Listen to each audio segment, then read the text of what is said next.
Você já é poderoso. Não no sentido fantasioso, não como slogan motivacional, e muito menos como algo que depende de fé cega ou de alguém externo validando você. Poder, aqui, não é algo que se conquista no futuro. É algo que já existe e que, por algum motivo, foi sendo silenciado, diluído, fragmentado ao longo da vida. A maioria das pessoas vive sem perceber isso. Não porque não tenham capacidade, mas porque aprenderam a olhar sempre para fora. Para regras, autoridades, sistemas, crenças herdadas, expectativas alheias. E quando o olhar se fixa demais fora, o contato com o próprio centro se perde. Existe um padrão que se repete na história humana, nas tradições espirituais, nos textos antigos e até nas descobertas mais recentes sobre mente e comportamento. Quando o ser humano não reconhece o próprio poder, ele transfere esse poder para algo externo. Pode ser uma pessoa, uma instituição, uma ideologia, uma promessa de salvação futura ou até o medo de punição. Essa transferência cria dependência. E dependência nunca foi sinônimo de liberdade. Talvez você tenha sido ensinado, direta ou indiretamente, que questionar é perigoso, que confiar em si mesmo é arrogância, que desejar mais é egoísmo, que prosperar espiritualmente exige sofrimento material, ou que cura e realização estão sempre condicionadas a algo que ainda não chegou. Essas ideias não surgiram do nada. Elas foram repetidas, normalizadas e incorporadas como verdades absolutas. O problema é que verdades não questionadas acabam se tornando limites invisíveis. Observe com atenção. Quando algo na sua vida não flui, qual é sua reação imediata? Esperar que mude. Pedir que alguém resolva. Culpar o passado. Acreditar que não é o momento certo. Esse movimento automático revela muito mais do que parece. Ele mostra onde você acredita que está o poder. E, na maioria das vezes, ele não está sendo reconhecido como seu. Há uma diferença profunda entre humildade e autoanulação. Humildade é reconhecer que você faz parte de algo maior sem negar sua própria importância. Autoanulação é acreditar que você é pequeno demais para influenciar a própria realidade. Durante séculos, essa confusão foi conveniente. Pessoas que não reconhecem o próprio poder são mais fáceis de conduzir, controlar e convencer. Não é uma conspiração fantasiosa, é um padrão observável ao longo da história. Quando textos espirituais antigos falam que o reino está dentro, que a fé move montanhas ou que tudo começa no coração e na mente, isso não é metáfora vazia. É uma instrução direta. Mas, ao longo do tempo, essa instrução foi suavizada, reinterpretada ou deslocada para um plano distante, quase inalcançável. Assim, o poder deixou de ser vivido e passou a ser apenas admirado. Você já percebeu como muitas pessoas sabem repetir conceitos espirituais, mas não conseguem aplicá-los no cotidiano? Falam de amor, mas vivem em conflito constante. Falam de prosperidade, mas se sentem culpadas ao receber. Falam de cura, mas acreditam intimamente que estão condenadas a repetir padrões. Isso acontece porque informação sem integração não gera transformação. Saber não é o mesmo que usar. O poder que você tem não é místico no sentido teatral. Ele se manifesta nas escolhas que você faz quando ninguém está olhando, nos pensamentos que você alimenta repetidamente, na forma como interpreta experiências e na maneira como reage aos desafios. O que você chama de destino, muitas vezes, é apenas a soma dessas escolhas não questionadas. Existe um ponto específico em que tudo começa a mudar, o momento em que você percebe que não é vítima do próprio pensamento. Pensamentos não são fatos. Emoções não são sentenças eternas. Condicionamentos não são identidade. Quando essa compreensão deixa de ser intelectual e passa a ser sentida, algo se reorganiza internamente. E essa reorganização é silenciosa, mas profundamente poderosa. Repare como sistemas de crença sempre tentaram separar o ser humano em partes, corpo de um lado, mente de outro, espírito em um plano distante. Essa fragmentação enfraquece.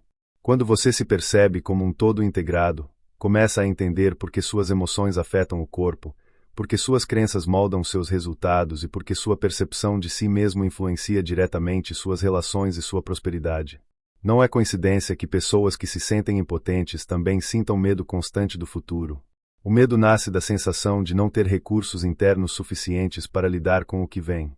Já quem reconhece o próprio poder não vive sem desafios, mas enfrenta a vida com outro posicionamento.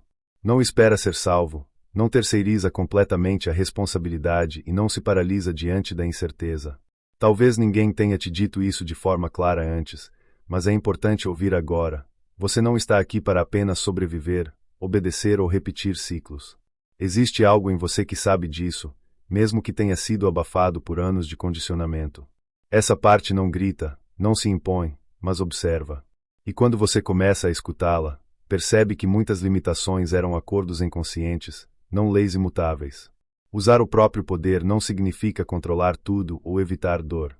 Significa assumir responsabilidade pelo que você pode transformar, começando pelo modo como interpreta a realidade. Duas pessoas podem viver a mesma situação e ter resultados completamente diferentes, não por sorte, mas por percepção. Percepção direciona a ação. Ação repetida cria padrão. Padrão sustentado cria destino. Existe um desconforto inicial quando você começa a assumir esse lugar de poder. Porque não há mais onde se esconder. Não dá mais para culpar exclusivamente os outros, o passado ou as circunstâncias. Mas, junto com esse desconforto, vem algo raro, autonomia. E a autonomia é libertadora. Este é o ponto em que muita gente recua. Não porque não consiga, mas porque assumir o próprio poder exige abandonar narrativas antigas. Exige soltar a identidade de quem sempre esteve à espera. Exige coragem para perceber que, se você já é poderoso, então também é responsável pelo que faz com isso. E a pergunta que começa a se formar, mesmo que você ainda não a verbalize, é simples e inquietante. Se o poder sempre esteve aqui, o que exatamente você vem adiando? Quando alguém começa a perceber que já é poderoso, surge quase sempre uma resistência silenciosa. Não é rebeldia consciente, é condicionamento.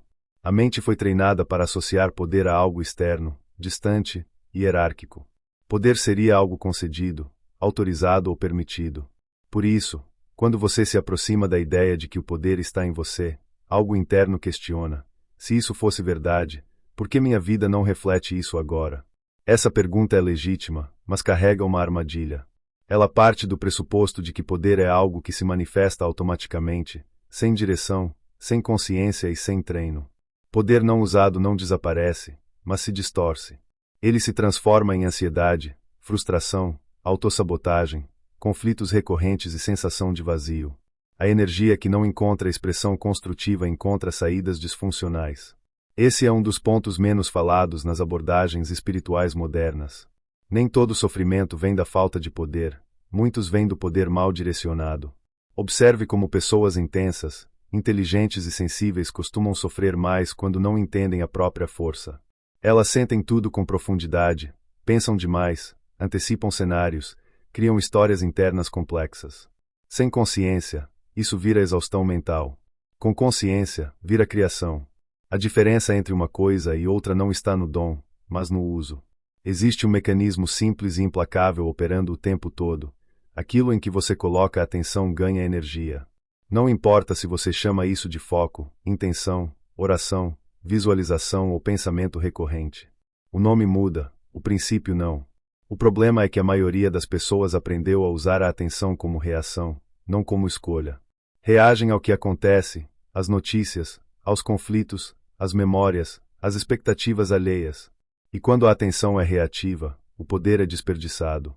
Usar o próprio poder começa com um ajuste interno quase imperceptível, mas profundo. Deixar de reagir automaticamente e começar a responder conscientemente. Reação é impulso. Resposta é presença. Enquanto você reage, está sendo conduzido. Quando responde, começa a conduzir. Esse é um dos primeiros sinais de que o poder interno está sendo ativado. Talvez você tenha notado que muitas decisões importantes da sua vida foram tomadas em estados emocionais intensos. Medo, carência, pressa, raiva, desejo de aprovação. Nada disso é errado em si, mas decisões tomadas nesses estados tendem a repetir padrões. Não porque você seja fraco, mas porque estava desconectado do próprio centro. E ninguém age com clareza quando está desconectado. Reconectar-se ao próprio poder não exige rituais complexos nem isolamento do mundo. Exige honestidade interna. Exige observar seus pensamentos sem se confundir com eles. Exige reconhecer onde você terceirizou decisões que são suas. Exige perceber quantas vezes você diz não tive escolha, quando, na verdade, escolheu evitar desconforto. Há um mito persistente de que espiritualidade é passividade. Como se confiar fosse cruzar os braços e esperar. Essa ideia enfraquece. Espiritualidade aplicada é ação alinhada. É percepção refinada seguida de movimento coerente. É saber quando insistir e quando recuar, não por medo, mas por discernimento. O poder que você já tem se manifesta com clareza quando você começa a alinhar três coisas: pensamento, emoção e ação.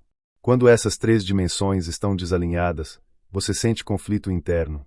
Quando começam a se alinhar, você sente estabilidade. Não ausência de problemas, mas firmeza para atravessá-los. Repare como muitas pessoas dizem querer prosperidade, mas emocionalmente se sentem indignas. Dizem querer relacionamentos saudáveis, mas internamente esperam rejeição. Dizem querer cura, mas se identificam com a própria dor. Não é contradição moral, é incoerência energética. E incoerência enfraquece qualquer poder, por maior que ele seja. Usar o próprio poder exige assumir que você participa ativamente da construção da sua realidade. Isso não significa que você controla tudo, mas significa que você influencia muito mais do que imagina. A forma como interpreta eventos passados molda o que você acredita ser possível agora. A forma como fala consigo mesmo define os limites do que você ousa tentar. Existe um ponto crítico nesse processo: abandonar a necessidade de permissão. Muitas pessoas vivem esperando um sinal externo, uma validação, um reconhecimento, uma autorização simbólica para começar a viver de forma mais plena. Esse sinal raramente vem. E quando vem, geralmente chega disfarçado de crise, desconforto ou ruptura. Crises não surgem apenas para destruir estruturas, surgem para revelar forças que estavam adormecidas. O problema é que, sem consciência, a pessoa tenta apenas restaurar o antigo equilíbrio, mesmo que ele fosse limitado. Com consciência, a crise vira portal. Não porque seja agradável, mas porque é reveladora.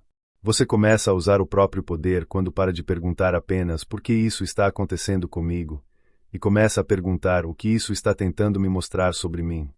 Essa mudança de pergunta desloca você do papel de espectador para o de participante ativo. E participação ativa é poder em movimento. Quanto mais você se observa, mais percebe padrões. Padrões de pensamento, de reação, de escolha.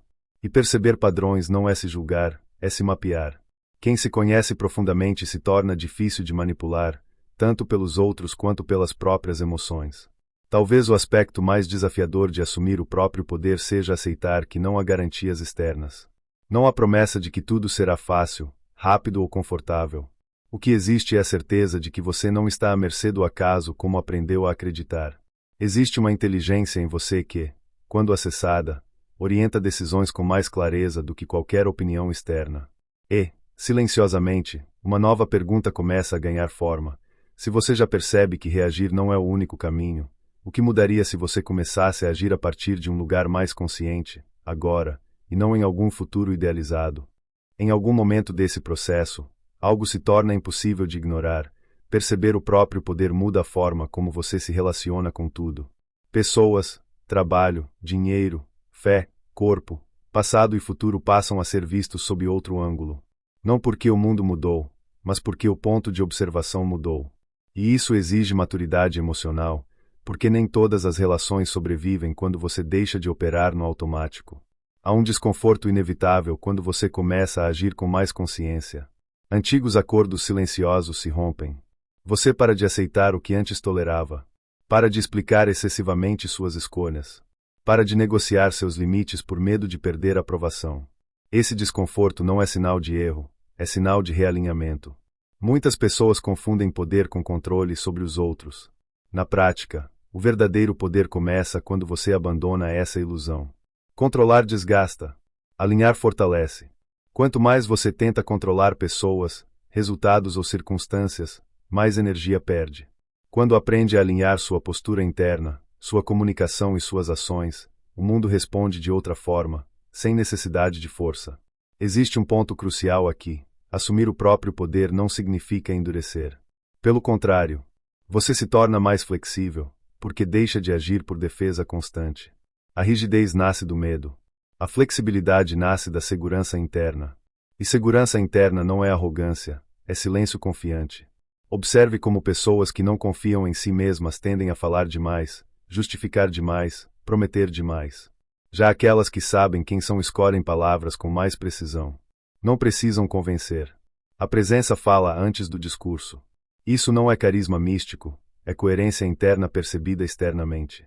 Usar o próprio poder exige também aprender a sustentar o vazio entre intenção e resultado. Esse intervalo é onde muitos desistem. Você decide mudar, ajustar, alinhar, e o mundo não responde imediatamente. A mente condicionada interpreta isso como fracasso. A consciência treinada entende como incubação. Toda criação passa por um período invisível. Quem não suporta esse período volta aos padrões antigos. É aqui que muitos entram em conflito espiritual.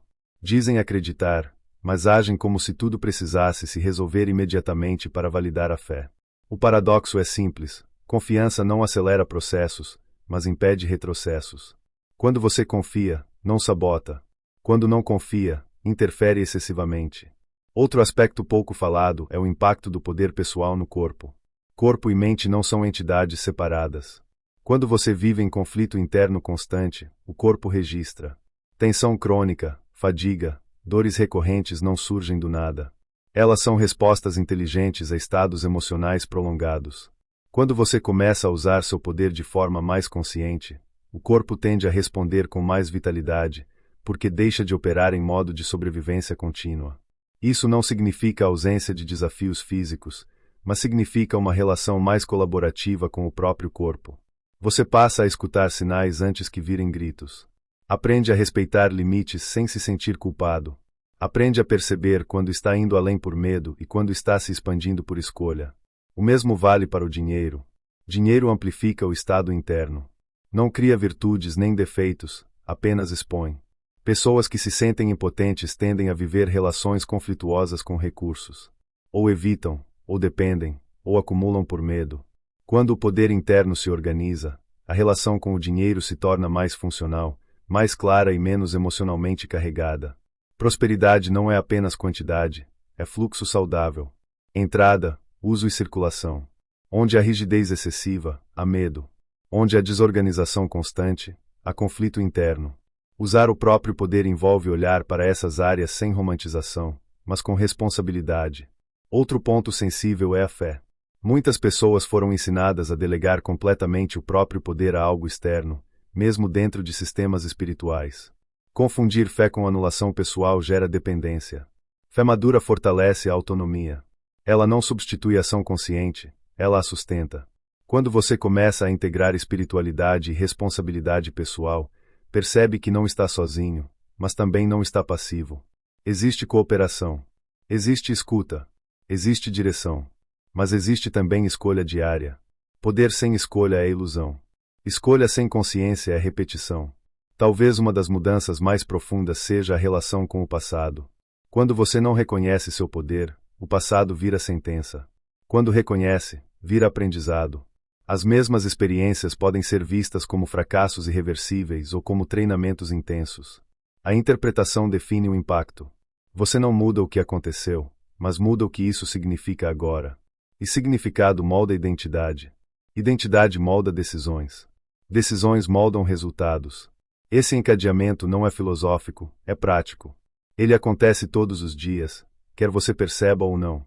Assumir o próprio poder é aceitar que você não precisa estar totalmente pronto para agir de forma diferente. Precisa apenas estar consciente o suficiente para não se trair o tempo todo. Pequenas escolhas alinhadas constroem grandes mudanças. Não de forma explosiva, mas consistente. E talvez a pergunta que comece a ecoar agora seja ainda mais direta. Se você já percebeu onde entrega seu poder sem perceber, o que está disposto a fazer diferente quando a próxima situação semelhante surgir? Chegar a este ponto da compreensão não significa que tudo esteja resolvido. Pelo contrário, significa que você agora enxerga com mais nitidez onde ainda entrega seu poder sem perceber. E essa clareza pode ser desconfortável, porque ela elimina desculpas. A partir do momento em que você vê, não pode mais fingir que não sabe. Existe uma diferença sutil, mas decisiva, entre consciência e transformação. Consciência é perceber. Transformação é sustentar escolhas diferentes ao longo do tempo. Muitos despertam para a própria força, mas poucos permanecem fiéis a ela quando surgem os testes reais, pressão externa, medo de perder, necessidade de pertencimento, insegurança diante do desconhecido. É nesses momentos que o poder pessoal é verdadeiramente usado ou abandonado. Não em grandes discursos, mas em decisões silenciosas. Aquela conversa que você evita por medo de confronto. Aquela oportunidade que você rejeita por não se sentir pronto. Aquele limite que você sabe que precisa impor, mas adia para não desagradar. Cada uma dessas situações é um ponto de escolha. E escolhas repetidas constroem identidade.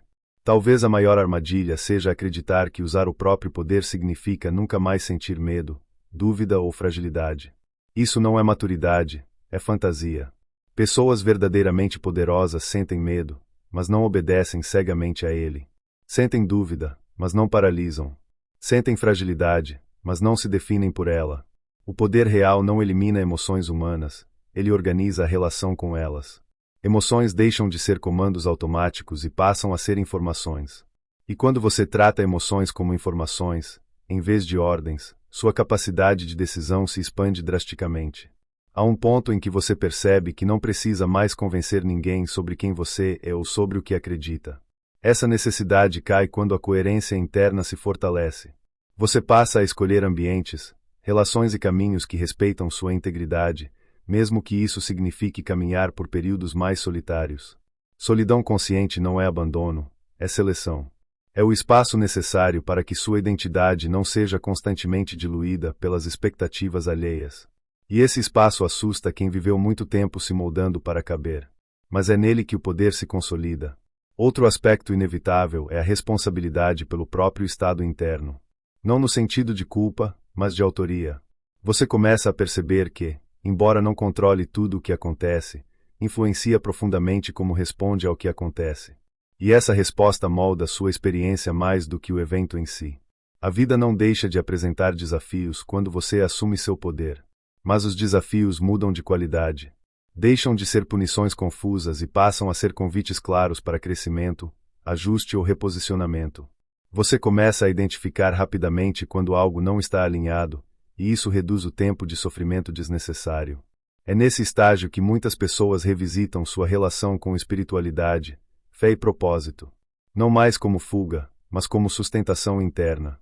A fé deixa de ser pedido desesperado e se torna confiança ativa. Uma confiança que não ignora a realidade, mas também não se curva a ela automaticamente. Você começa a agir mesmo sem garantias absolutas. E isso exige coragem. Não coragem teatral, mas aquela silenciosa, que se manifesta quando você escolhe ser fiel a si mesmo sem aplausos imediatos. Usar o próprio poder também implica aceitar que nem todos vão compreender suas mudanças. Alguns vão interpretar seu fortalecimento como frieza, outros como egoísmo, outros como ameaça. Isso não define você. Define o nível de consciência de quem observa. Explicar demais nesses momentos costuma ser uma tentativa inconsciente de pedir permissão para ser quem você é. E aqui há um ponto crucial: poder pessoal não combina com pedido constante de autorização. Ele combina com clareza, respeito e firmeza. Você pode ser gentil sem ser submisso. Pode ser empático sem se anular. Pode ser espiritual sem ser passivo. A integração dessas dimensões não acontece de um dia para o outro. É construída. E como toda construção sólida, exige constância. Não perfeição, constância. Voltar ao centro sempre que se perder. Reajustar sempre que escorregar. Escolher de novo, quantas vezes for necessário. Talvez o maior sinal de que você está aprendendo a usar seu poder seja este: você passa a confiar mais no processo do que no controle. Confia que pode lidar com o que vier, mesmo sem saber exatamente como. Confia na própria capacidade de adaptação, aprendizado e resposta. E essa confiança muda tudo. Ela muda a forma como você encara o futuro, como interpreta o passado e como habita o presente. Ela não elimina incertezas, mas reduz o medo delas. Não promete ausência de dor, mas garante sentido. No fim, a pergunta não é se você é poderoso. Isso já está respondido. A pergunta real é outra, mais desconfortável e mais honesta. Agora que você sabe que é, até que ponto está disposto a viver de acordo com isso, mesmo quando isso exige sair de velhos papéis, abandonar zonas conhecidas e assumir a autoria da própria história? Essa pergunta não pede resposta imediata. Ela pede presença. Porque, a partir daqui, cada escolha fala por você.